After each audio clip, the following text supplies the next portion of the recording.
제 어릴 때 저를 아는 분들은 제가 개그맨이 됐다는 거를 진짜 경악을 하세요. 명환이가 개그맨이 됐다고? 제가 거의 19세, 20세 요때 때 읽었던 책인데 그게 제 인생을 뒤집어져 줬고 그 다음에 창업을 4번을 했다가 망하고 왜 내가 책의 도움을 받을 생각을 안 했을까? 어느 순간 문득이에요. 내가 책의 도움을 받아보자. 다 이 물건을 어떻게 해가지고 이렇게 해서 해답을 찾으려 해서 다 망한 거거든요. 정신과 철학에서 해답을 찾았을 때 그때의 이 답이 나오는 거죠. 제가요 어릴 때 엄청 샤이하고 엄청 사람 눈치 많이 보고 제가 가난하게 자라가지고 그리고 제가 국어 시간에 책 읽는 거 시키잖아요. 초등학교 중학교 왜 앞에서 읽어오잖아. 한 장 읽고 그 다음에 읽고 저는 제 앞에 다음에 제가 이제 읽을 때 되면 이미 얼굴이 홍당무처럼 빨개지고 귀까지 빨개져가지고 국어 선생님이 고명환 너 어떻게 책만 읽으면 귀까지 빨개지냐. 그 정도로 제가 그러니까 제 어릴 때 저를 아는 분들은 제가 개그맨이 됐다는 거를 진짜 경악을 하세요. 명환이가 개그맨이 됐다고? 그거를 제 성격을 완전 뒤집어준 책이 제가 거의 19세, 20세 요때 때 읽었던 책인데 이시영 박사님의 배짱으로 삽시다예요. 이거 제목 하나로 끝났어요. 저한테. 배짱으로 삽시다. 왜 남의 눈치 보고. 그게 제 인생을 뒤집어져 줬고 그 다음에 창업을 4번을 했다가 망하고 사람한테 물어서 계속 안 되겠다 깨닫고 책의 힘으로 한번 그때가 제가 책을 한 1000권 정도 읽었을 때예요. 그러니까 내가 1000권의 책을 읽었는데 왜 내가 책의 도움을 받을 생각을 안 했을까? 그러니까 이런 마음이 솟아 나오는 것도 책을 1000권 읽었으니까 나오는 겁니다, 여러분. 300, 400권 읽었을 때 안 나왔던 거죠. 어느 순간 문득이에요. 내가 책의 도움을 받아보자. 그냥 무턱 깨고 덤벼서 열심히 한다고 해서 여러분 그래서 속도보다 방향이다 이 말이 무조건 열심히 해서 됐으면 이거 여러분 세상이 너무 쉬워요. 그러니까 이 방법을 모르면 제가 뒤에 이제 물건 제도 철학 얘기하겠지만 저도 물건밖에 볼 줄 모르니까 4번을 망했어요. 그러니까 이거를 볼 수 있는 사람끼리 1000명이 모여서 365일 동안 24시간을 회의하고 아이디어 짜도 안 된다는 걸 전 깨달았어요. 반드시 그 위의 단계인 세상, 그 위의 단계인 정신과 철학의 세상을 볼 수 있고 여기에서 해법을 찾고 여기에서 방향을 찾아야 세상을 이겨놓고 싸우는구나. 그러니까 여러분 대한민국 사람들 충분히 열심히 사는 거예요. 더 열심히 노력 안 해도 됩니다. 이 방향만 알면 이 물건 제도 철학, 이 철학과 정신, 물건을 팔려고 하지 말고 철학과 정신을 팔려고 했을 때 세상을 이겨놓고 싸울 수 있는 거구나 라는 거를 깨닫는 순간에 그때의 이 답이 나오는 거죠. 그래서 이겨놓고 싸우는 방법에 대해서 이겨놓고 싸울 수 있는가를 알려준 게 손자병법이었고 그러면 이겨놓고 싸우는 구체적인 방법에 대해서는 저는 세스 고딘의 그런 책들 그러니까 제가 이제 이겨놓고 싸우는 단계를 만들어가기 위해서 세스 고딘의 책을 읽다 보니까 홍보 마케팅의 가장 이 전 세계 모든 인종 모든 시대에 가장 잘 먹히는 마케팅 방법이 공짜를 줘라. 이런 거를 또 세스 고딘의 책에서 저는 제 인생을 또 확 바꾸게 된 거죠. 그러니까 이 고전이 때에 따라서 딱 그 나를 변화시키는 그 책들이 있어요. 근데 그거를 제가 어디 강의 가면 작가님 저는 지금 이런 상황인데 저한테 맞는 딱 한 권만 추천해 주세요. 그러지 마! 여러분 그게 솔직히 안 되는 거 여러분 알잖아요. 여러분 그런 거는 없어요. 그거야말로 물건만 볼 줄 아는 그런 시선이고 그래서 여러분 문학 역사 철학을 두루두루 인문학을 공부를 해서 저는 문학 역사 철학을 공부해서 내 메밀국수가 어떤 방향으로 갈 건가 이런 질문을 던지면서 계속 읽고 있거든요. 그거를 얼마나 빨리 깨달아서 내 방향으로 궤도를 수정해서 진짜 내가 태어난 길로 살아가느냐 그거를 알아내는 여정이기 때문에 그거를 반드시 찾으려 하시고 그 찾을 수 있는 방법은 어쩔 수 없이 책을 읽어서 나도 모르게 내 안에서 질문이 훅 나오게 그렇게 만드시면 찾을 수 있습니다. 장화 홍련 전에는 장화와 홍련이 장화가 장미꽃이란 뜻이거든요. 그리고 홍련은 붉은 연꽃이란 뜻이에요. 그러면 결국에 거기서 보시면은 둘 다 여자아이들인 걸 아시겠죠. 그래서 배좌수가 부인과 장화와 홍련이라는 아이를 낳았어요. 그래서 배장화, 배홍련이거든요. 그렇게 하다가 이제 엄마가 돌아가시고 배좌수가 새로운 부인을 맞이합니다. 부인과 사이에서 이제 아들을 낳았는데 부인이 봤을 때 이 당시에는 딸들이 시집을 갈 때 지참금을 좀 많이 챙겨갔었대요. 그래서 이 소설 속에서는 대놓고 나오진 않는데 엄마와 아마 이 장화가 시집 가는 부분에서 이렇게 재산상의 갈등이 좀 있었던 것 같아요. 그래서 이 새엄마가 재산을 딸에게 주고 싶지 않은 마음에 결혼도 아직 하지 않았는데 임신을 했었다. 그래서 낙태를 했다라고 하면서 쥐를 껍질을 벗겨서 이불 속에 넣어 놓거든요. 양반집에 이런 집안에 딸이 이미 결혼도 하기 전에 아기를 낳았다는 거 너무 부끄러운 일이다. 그래서 부인한테 마음대로 해라 라고 했더니 그 새엄마가 자기 아들을 시켜서 외갓집에 가는 길에 연못에 이 아이가 빠뜨려라 라고 얘기를 하거든요. 그래서 그렇게 해서 빠뜨렸더니 네, 안녕하세요. 저는 경남 중등국어교사 배혜림입니다. 반갑습니다. 우리 집 인문학 한국문학편이라는 책을 쓰게 되었습니다. 책 속에는 30편의 작품들이 나와 있고요. 한국 소설 이야기들로 시작해서 그 이야기들 속에 담겨있던 뒷이야기나 아니면 관련된 역사적인 이야기, 그리고 제가 국어교사라서 문학적인 이야기들을 담았습니다. 아이와 부모님이 함께 보시면은 이야기를 나누실 수 있는 그러한 책이 되지 않을까라고 생각합니다.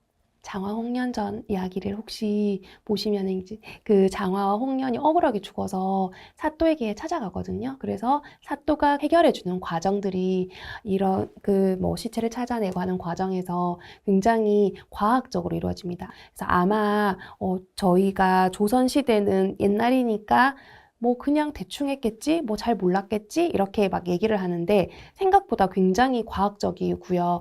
독살 사건에 어떤 것들을 썼다든지, 그리고 칼이 놓여진 위치에 따라서 어떻게 찔렀다든지 이런 것들까지도 다 확인해 볼 수 있는 그런 책자까지 썼다라고 얘기를 하거든요. 그래서 아마 CSI를 좋아하시거나 하시는 이런 분들은 이런 우리 한국 소설에서도 거기에 못지않은 이런 과학 수사들 부분들을 좀 찾아보시면 훨씬 재밌게 읽으실 수 있지 않을까 싶습니다. 장화 홍련 전에는 장화와 홍련이 장화가 장미꽃이란 뜻이거든요. 그리고 홍련은 붉은 연꽃이란 뜻이에요. 그러면 결국에 거기서 보시면은 둘 다 여자아이들인 걸 아시겠죠. 그래서 배좌수가 부인과 장화와 홍련이라는 아이를 낳았어요. 그래서 배장화, 배홍련이거든요. 그렇게 하다가 이제 엄마가 돌아가시고 배좌수가 새로운 부인을 맞이합니다. 그래서 그 새로운 부인과 함께 이제 이렇게 지내는데 그 부인과 사이에서 이제 아들을 낳았는데 부인이 봤을 때 이 당시에는 딸들이 시집을 갈 때 지참금을 좀 많이 챙겨갔었대요. 그래서 이 소설 속에서는 대놓고 나오진 않는데 엄마와 아마 이 장화가 시집 가는 부분에서 이렇게 재산상의 갈등이 좀 있었던 것 같아요. 그래서 이 새엄마가 재산을 딸에게 주고 싶지 않은 마음에 딸에게 결혼도 아직 하지 않았는데 임신을 했었다. 그래서 낙태를 했다라고 하면서 쥐를 껍질을 벗겨서 이불 속에 넣어 놓거든요. 그래서 저는 제가 초등학교 때 제가 읽었던 소설에 그 부분이 나왔었어요. 근데 제가 어린 마음에 왜 이 쥐가 태아지? 그게 무슨 말이지라고 이해가 잘 안 됐었는데 크고 나서 보니까 그 아직 발달하지 않은 조그마한 태아의 모습과 비슷한 것 같다는 생각이 들더라고요. 그래서 어쨌든 그렇게 되면서 이제 이게 아버지에게까지 알려지게 되고 그러면서 이제 아버지가 부끄럽다 이렇게 그 양반집에 이런 집안에 딸이 이미 결혼도 하기 전에 아기를 낳았다는 거 너무 부끄러운 일이다. 그래서 부인한테 마음대로 해라 라고 했더니 그 새엄마가 자기 아들을 시켜서 외갓집에 가는 길에 연못에 이 아이가 빠뜨려라 라고 얘기를 하거든요. 그래서 그렇게 해서 빠뜨렸더니 이렇게 벌 내리듯이 호랑이가 와서 이 아들의 팔 하나 다리 하나씩을 먹고 갔다라고 해서 이제 엄마가 더 화가 나서 둘째인 홍련을 또 막 구박을 해요. 그래서 둘째 홍련을 구박을 하니까 홍련이 되게 속상해서 울고 있다가 꿈속에서 언니인 장화가 나와서 홍련아, 언니가 이렇게 억울하게 죽었다. 그러니까 너만은 좀 그렇게 행복하게 살아라 라고 얘기를 했는데 언니의 말에 홍련도 같이 불에 빠져 죽습니다. 언니가 죽었다는 걸 알고, 그리고 나서 이제 그 다음 날부터 끊임없이 이제 이 둘이 억울함을 알리기 위해서 사또들에게 이제 오는데요. 여기에 이 사또가 실존 인물이라는 이야기가 있어요. 그 부분에 기록이 있거든요. 아마 그래서 그 기록 부분을 가지고 앞부분의 얘기들을 조금 더 창작해내지 않았을까라고 싶은데요. 그 앞에 사또들은 계속 너무 놀래서 죽었었는데 이 진동을이라는 사또는 이 사람의 이야기를 듣고 내가 너희들의 억울함을 풀어주겠다라고 해서 실제로 걔네들 이제 장화와 홍련이 죽었다는 연못에 가서 물을 파내 보니까 그러니까 장화와 홍련이 시체가 정말로 있는 거예요. 그렇게 해서 이제 새엄마를 불러서 추궁을 하게 되고, 그렇게 하는 과정들에서 이 장화와 홍련의 억울한 부분들이 풀리게 되거든요, 억울함이. 그래서 그 실제로 뭐 역사적인 부분들의 이런 부분은 보면은 그래서 이 사람이 나중에 결국에는 뭐 벼슬을 더 올라가고 이런 얘기들도 나오기도 하는데요. 이런 장화 홍련전의 이야기들을 우리 한국 소설 이야기들을 보시면서 이게 정말로 이 시대의 이런 모습이었을까? 이 시대에는 이렇게 사람들이 살았었구나 라는 이야기들을 아마 좀 보실 수 있지 않을까 싶습니다. 사실 우리가 그 당시에는 사람들이 글자를 그렇게 많이 안다거나 하지도 않았었고요. 지금 제가 이렇게 영상을 찍고 있지만은 이런 영상이라든지 글 같은 매체들이 발달하지 않았었기 때문에 입에서 입으로 전해지는 경우가 굉장히 많았었거든요. 이렇게 이야기가 전해지다 보니까 누가 썼는지 누가 이야기를 만들었는지 명확하게 밝혀지지 않은 경우가 굉장히 많았었고요. 그러다 보니까 작가가 누구인지 몰라서 익명 작가가 되었고요. 그렇게 또 얘기를 하다 보면은 사람들마다 이 이야기에 대해서 나는 이 얘기가 좀 이렇게 됐으면 좋겠어, 저렇게 됐으면 좋겠어 라고 생각을 하면서 사람들마다 작품들의 내용이 조금씩 달라지게 되거든요.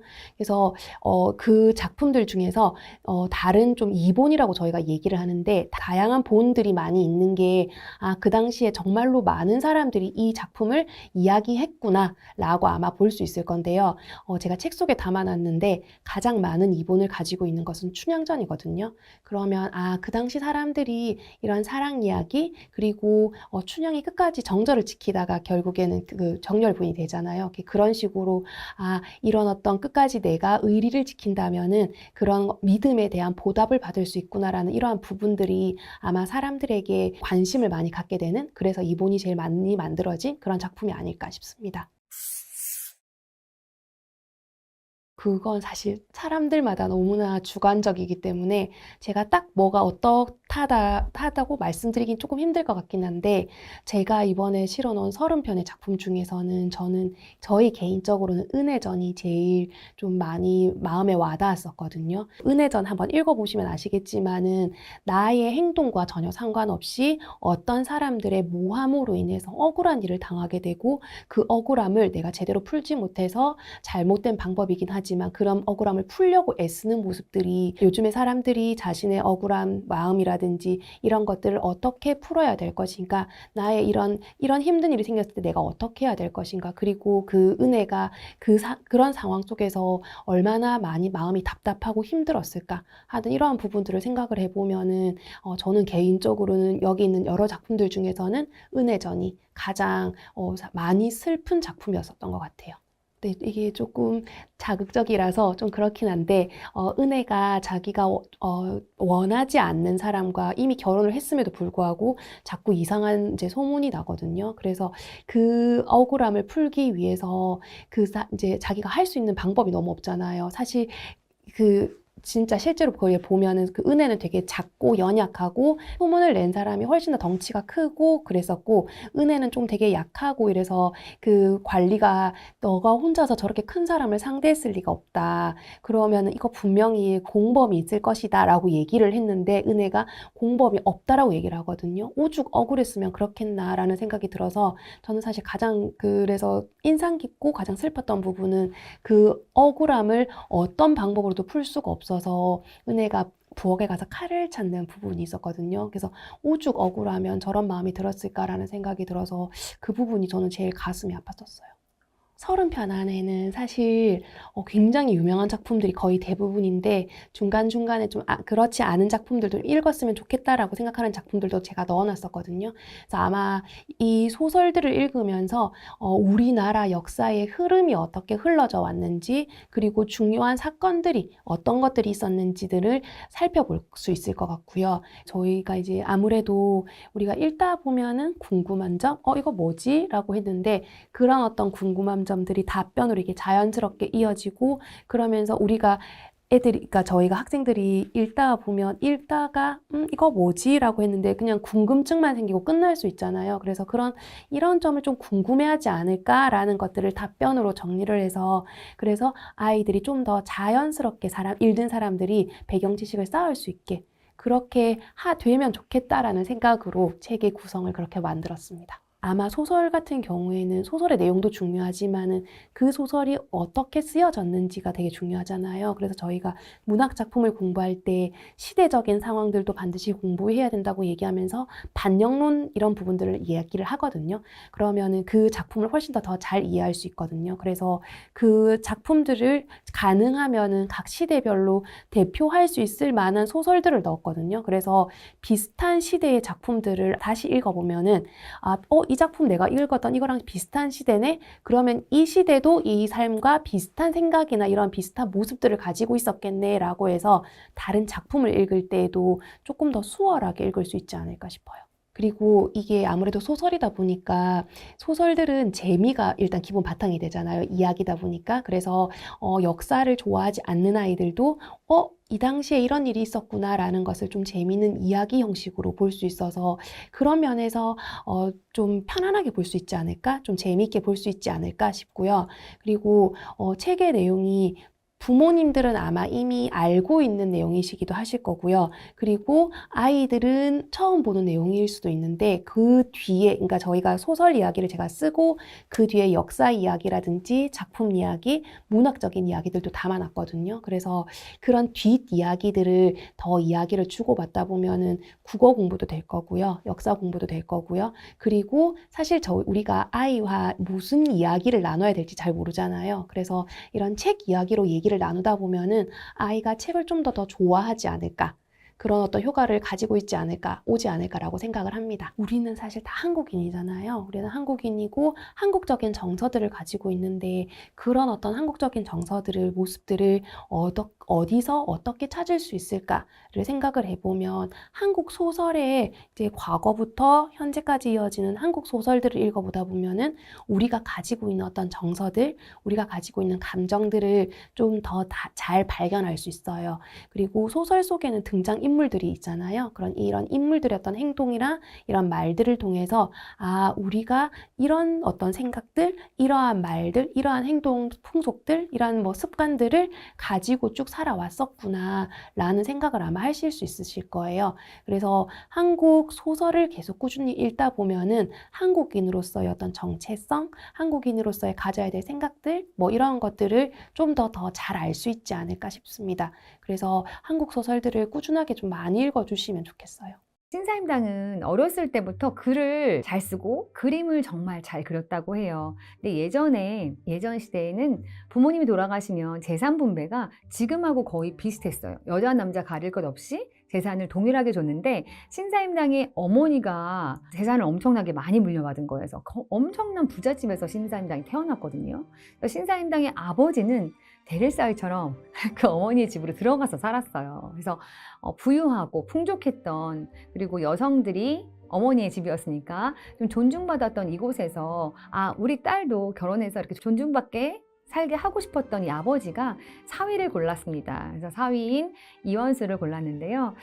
이원수는 신사임당이 그림 그리고 글 쓰는 거를 전폭적으로 지원해줬지만 사실은 과거 시험에는 매번 낙방을 했죠. 그래서 신사임당이 마음고생을 많이 했는데요. 신사임당의 아들 누구인가요? 율곡이잖아요. 또 율곡이 하면 또 일화가 하나 있는데요. 율곡이가 어렸을 때 지나가던 스님께서 이원수에게 이 아이는 이 앞에 밤나무를 1000그루를 심어야지 살 수 있다라고 했대요. 그래서 이원수가 얼마나 아끼는 자녀였겠습니까? 그래서 그 마을에 정말 1000그루의 나무를 심었대요. 대단하죠?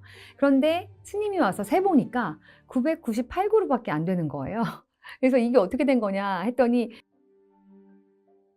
안녕하세요. 저는 전국 교사작가협회 책스샘의 대표이자 하루 한 장 초등경제신문, 글 잘 쓰는 법, 그리고 초등교사 영업기밀 등 다양한 책을 쓴 작가 윤지선이라고 합니다. 반갑습니다. 네, 제가 우리 집 인문학 시리즈 중에서 저는 시가 묻고 역사가 답하는 부분을 썼는데요.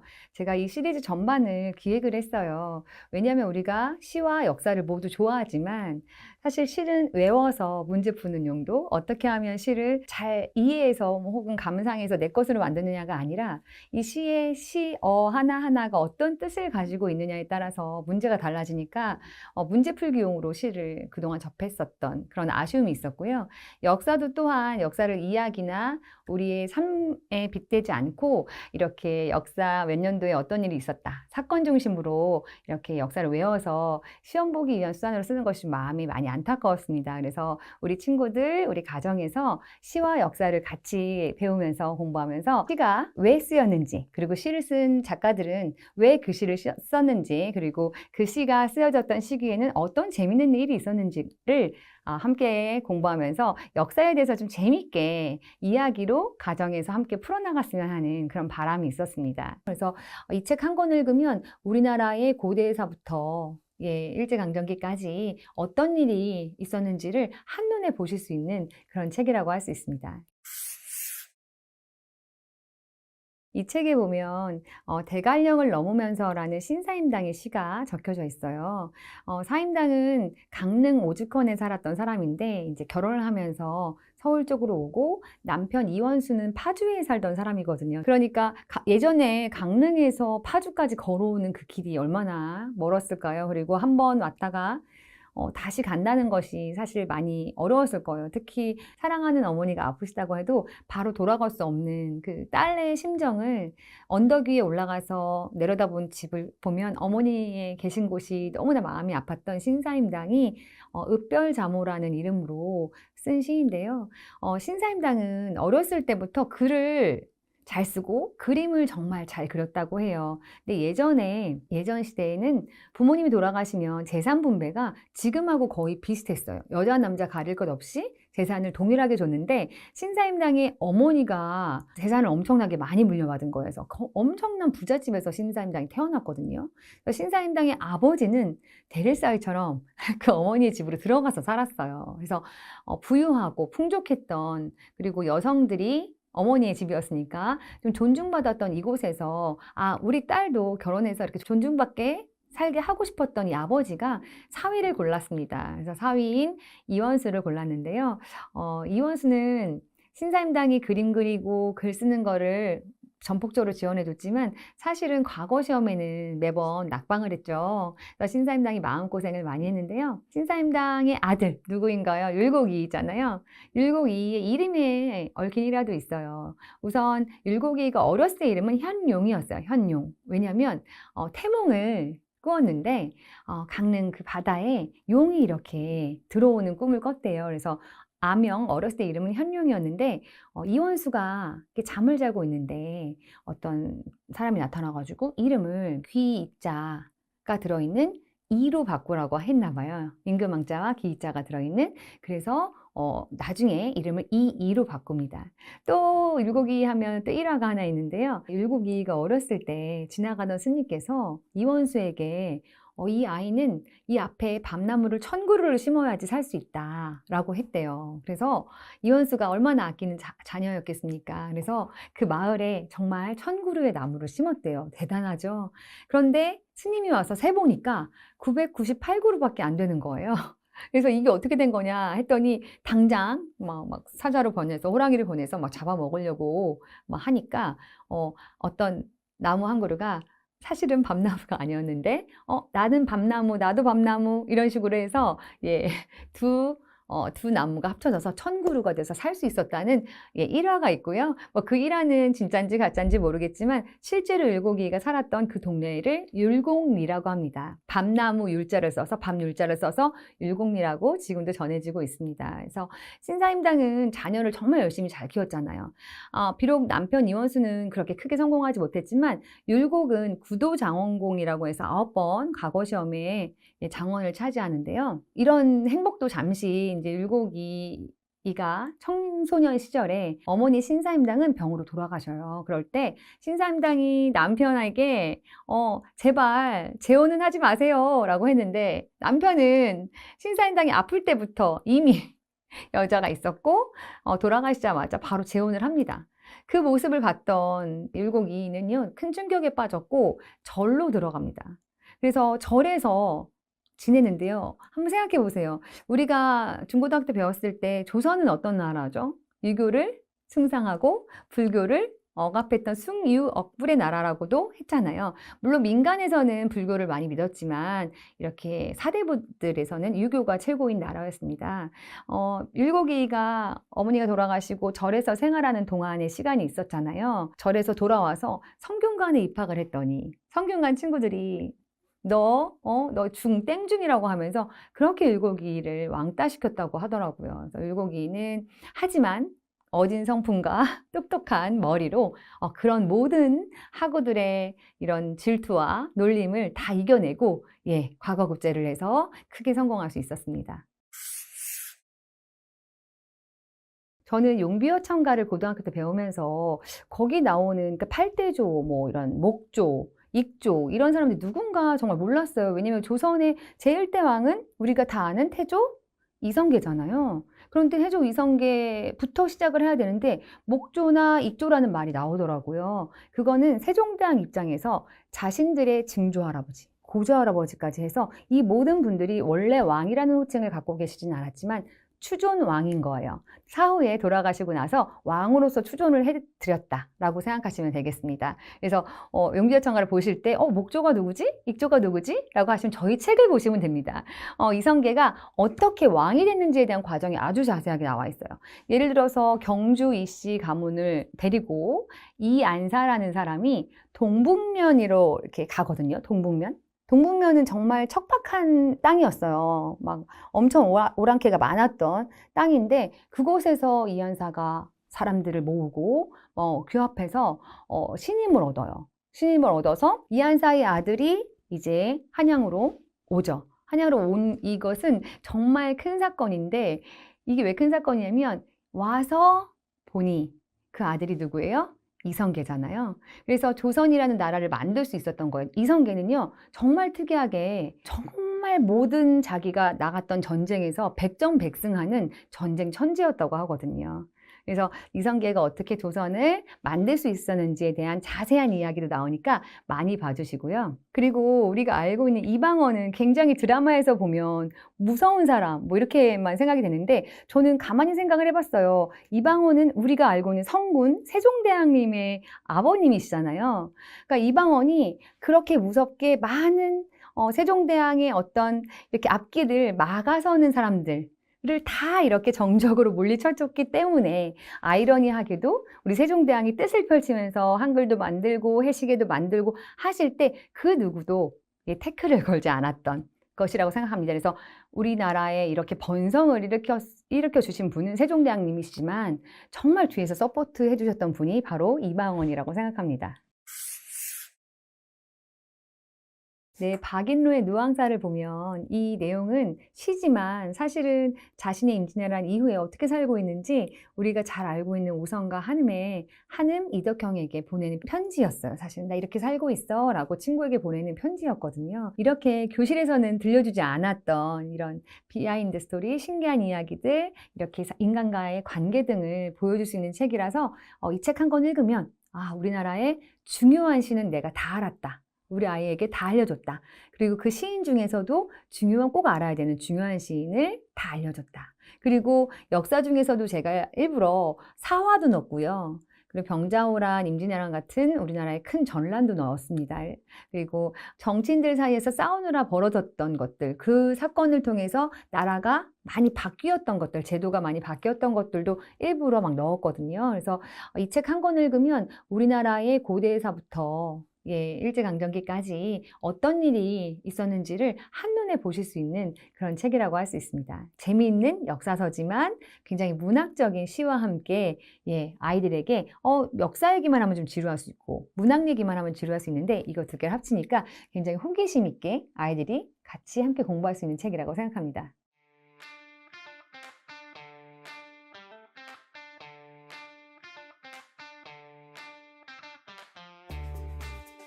고전은 아주 고전이 아닌 책들에 비해서 훨씬 강한 권위가 생긴 책들이거든요. 흔히들 고전은 여러분들 논어를 읽어보십시오.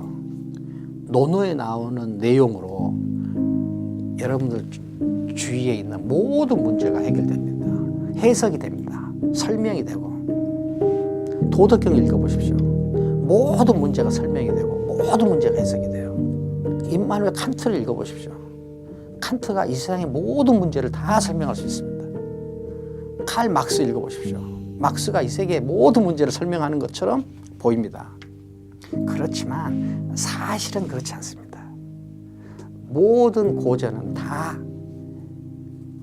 시대의 아들입니다. 그 시대 안에서 문제를 해결하는 특별한 관점들입니다.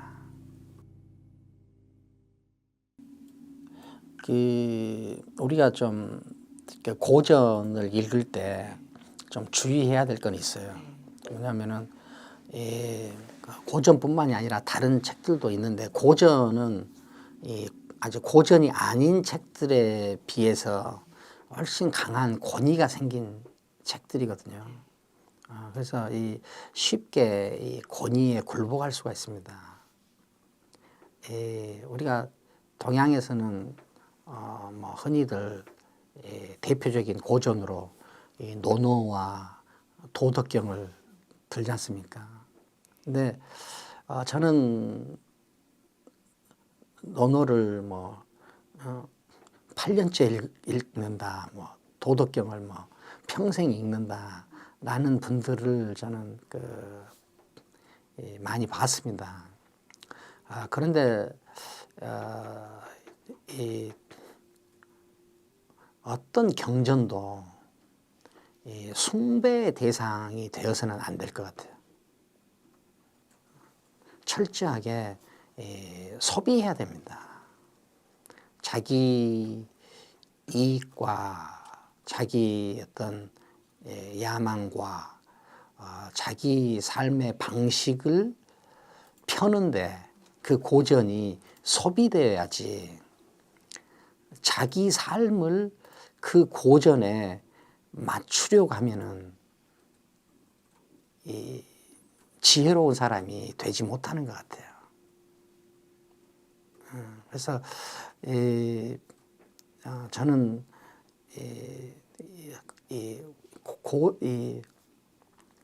흔히들 고전은 이미 좀 만들어진 권위가 있기 때문에 모든 문제를 해결해 주는 만병통치약 같은 그런 인상을 가질 수 있어요. 여러분들 논어를 읽어보십시오. 논어에 나오는 내용으로 여러분들 주위에 있는 모든 문제가 해결됩니다. 해석이 됩니다. 설명이 되고. 도덕경을 읽어보십시오. 모든 문제가 설명이 되고 모든 문제가 해석이 돼요.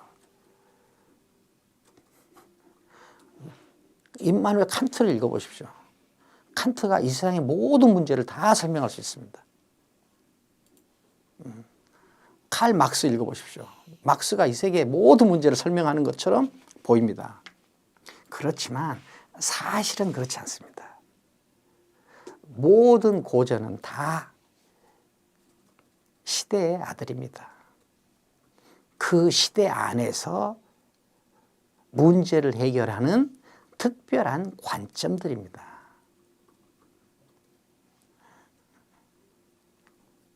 모든 고전은 다 문제 해결 능력에 제한이 있어요. 여기서 여기까지입니다. 공자가 해결할 수 있는 건 여기서부터 여기까지예요. 노자가 해결할 수 있는 것도 여기서 여기까지입니다. 칸트가 해결할 수 있는 것도 여기서 여기까지예요. 우리가 이 정신을 똑바로 차리지 않으면은 공자나 노자나 칸트가 해결하는 범위가 여기서부터 여기까지라고 착각을 하게 돼요. 그렇지 않습니다. 그렇지 않습니다. 여기서 여기까지의 범위를 만들어내는 것은 자기 자신입니다. 자기 자신이에요. 그 고전이 아닙니다. 고전은 여기서부터 여기까지예요. 그러면은 그런데 자기가 자기한테 분명하지 않으면은 자기가 여기서부터 여기까지인 것 같고 고전이 여기서부터 여기까지인 것 같아요. 그건 착각입니다. 자기가 더 세요. 자기가 어떤 사람이 되고 싶은지, 자기가 어떻게 살다 가고 싶은지, 자기가 원하는 것이 무엇인지 자기한테 점점 분명해지면 고전을 숭배하지 않고 소비하게 될 것입니다. 그런데 물론 자기가 어떻게 살 것인지, 어떤 사람이 되고 싶은지, 무엇을 원할 것인지 하는 것들을 정하는데 고전들이 많은 도움을 줄 것입니다. 많은 도움을 줄 것이죠. 그렇지만 그 고전들이 나에 의해서 어느 순간에는 버려져야 된다. 그런 자세를 가지고 고전을 읽으시면 좋겠습니다. 그런데 이런 일은 너무 빨리 하시면 안 되고 고전을 조금은 숭배하는 마음을 가지고 읽으시는 것이 좋기는 좋습니다. 그렇지만 이것이 다가 아니다 라는 생각도 항상 염두에 두시면 좋겠습니다. 근데 저는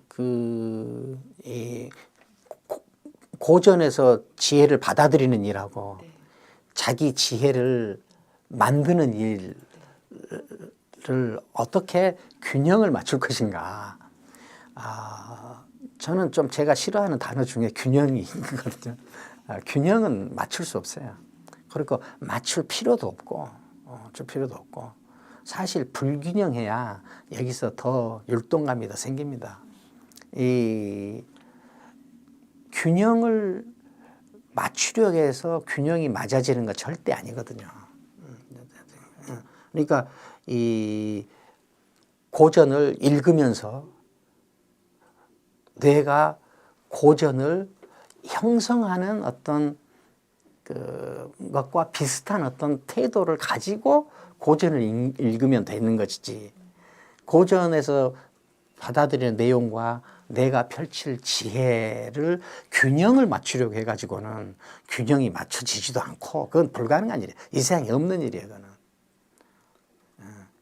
그러니까 자기가 걷고 싶은 길이 분명하면은 그 걷고 싶은 길에 이 고전들이 연료로 작용하는 것이지 어떤 균형을 맞춰가지고 되는 일은 아닌 것 같아요. 삶이 좀 이렇게 우왕좌왕한 느낌이 들고 좀 이렇게 뭔가 분명하지 않은 느낌이 들고 또 내가 또 의외로 또 내가 잘 살고 있나 못 살고 있나 이런 또 생각을 많이 하는 분들이 계시는데 이런 분들이 좀 읽으시면 좀 좋을 것 같습니다. 근데 또 열심히는 사는 것 같은데 어쩐지 좀 행복하지 않은 느낌이 드는 분들, 또 열심히 해야지 하고 다짐을 해야 몸이 움직여지시는 분들, 이런 분들이 읽으시면 좀 도움이 되지 않을까 그렇게 생각합니다.